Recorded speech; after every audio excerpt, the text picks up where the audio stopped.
চন্দ্রনাথ, তাকে গুলিতে ঝাঁঝরা করে দিল আততায়ীরা। 1 মিনিটেই সব শেষ করে দিল আততায়ীরা। এবং পুলিশ প্রাথমিকভাবে মনে করছে যে ধরনের কাজ করেছে আততায়ীরা তা শার্প শুটার ভাড়া করেই।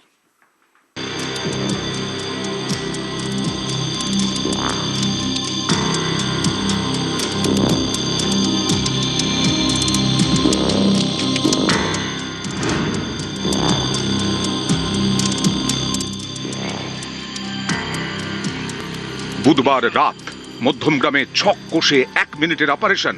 সিসি ক্যামেরার ফুটেজে দেখা যাচ্ছে পুরো অপারেশনের ছবি।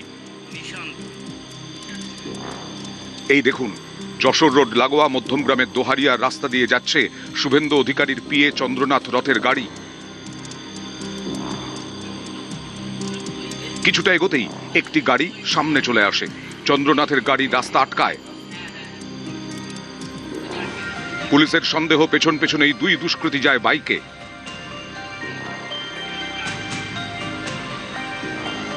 চন্দ্রনাথের গাড়ি আটকাতেই সেখানে এই 2টো বাইকও পৌঁছে যায় বলে সন্দেহ। গাড়ি থেকে দুষ্কৃতীরা নামে, বাইক থেকেও। এরপরেই চন্দ্রনাথের গাড়ির দুদিক থেকে পরপর গুলি। গাড়িতেই লুটিয়ে পড়েন শুভেন্দু অধিকারীর পিএ। 1 মিনিটে এই অপারেশন শেষ। গাড়ি ফেলে রেখে বাইকে চম্পট দেয় দুষ্কৃতীরা।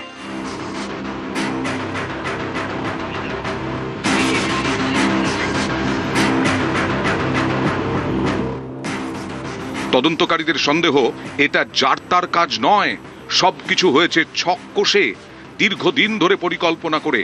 কারণ যে গাড়িটি ব্যবহার করা হয়েছে, যার নাম্বার প্লেট ভুয়ো, সেই গাড়ির আসল মালিক অনেক দিন আগে একটি অনলাइन সংস্থার মাধ্যমে গাড়িটি বিক্রির চেষ্টা করেছিলেন। सेल करने के लिए डाला था वेबसाइट में, तो हो सकता है वहां से लीक आउट हुआ। जितना जल्दी हो सके इंक्वायरी होके क्रिमिनल्स को पकड़ना बहुत ही जरूरी है। पुलिस ने आपको क्या किया? आपके साथ गाड़ी को लेके गया थाना, वेरिफिकेशन किया, नंबर्स वगैरह मिलाया, चेसिस नंबर, रजिस्ट्रेशन नंबर सारा मिलाया, फिर बोलो ठीक है आपका ऑनलाइन में देना गाड़ी, उसमें से ही लीक आउट होके हो सकता है, बताना मुश्किल है, हो सकता है। অনেক দিন আগে অনলাइन সংস্থার মাধ্যমে গাড়ি বিক্রির চেষ্টা, আর সেখান থেকেই খুনে ব্যবহৃত গাড়ির ভুয়ো নাম্বার। এর থেকে স্পষ্ট খুনের পরিকল্পনা হয়েছে অনেক দিন আগেই। গাড়ির চেসিস নাম্বার কখনো পাল্টানো যায় না, তাই খুনে ব্যবহৃত এই গাড়ির চেসিস নাম্বারটি চেছে ঝালাই করে মুছে দিয়েছে দুষ্কৃতীরা। ফলে উদ্ধার হওয়া গাড়ি থেকে কোনো তথ্য পাওয়া কার্যত সম্ভব নয়। এতেই পাকা মাথার পরিকল্পনার ছাপ স্পষ্ট। দুষ্কৃতীদের হদিশ পেতে ঘটনাস্থলের আশপাশের 20টির বেশি সিসি ক্যামেরা ফুটেজ সংগ্রহ করে পুলিশ।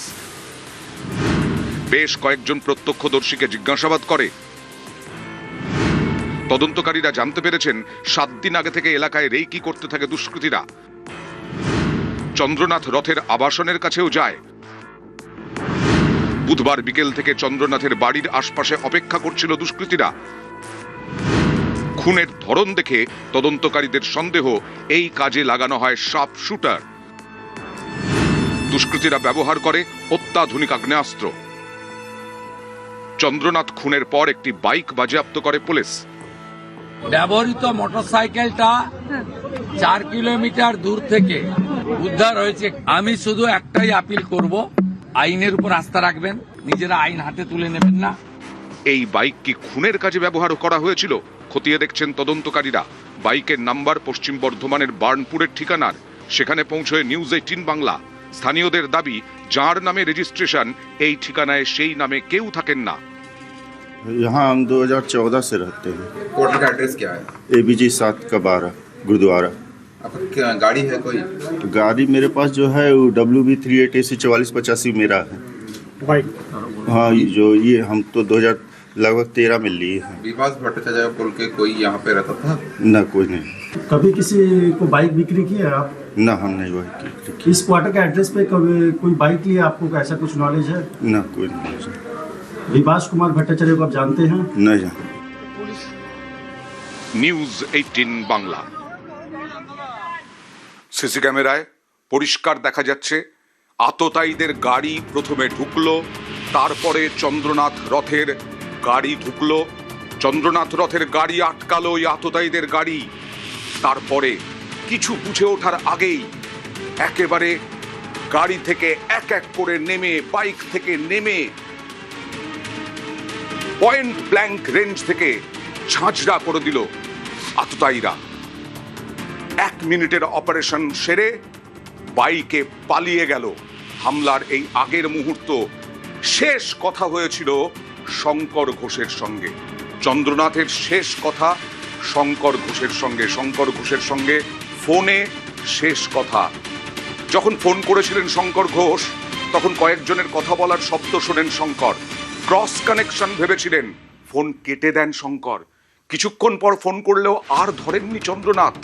অন্য একজন ফোন করে শঙ্করকে গোটা ঘটনা জানান।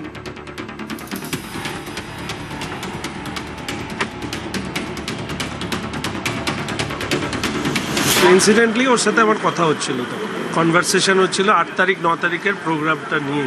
সেই সময় হঠাৎ করে ফোনটা কিছু মানুষের একটা ফেইন্ট আওয়াজ পাচ্ছিলাম, তো আমি বুঝিনি, ফোনটাকে ভাবলাম ক্রস কানেকশন হয়েছে। তারপরে কেটে আবার করলাম, তখন ও উত্তর দিল না, ধরলো না। তারপরে আমি মেসেজ করলাম, তারও উত্তর দিল না। যখন উত্তর দিল না তখন আবার পরপর ফোন করে, তখন একজন ফোন ধরলো, ধরে আমাকে বললো এরকম চন্দ্রকে গুলি করেছে। আমি শুভেন্দু দা, শ্রমিক দা সহ কেন্দ্রীয় নেতৃত্বকে জানাই, গিয়ে দেখলাম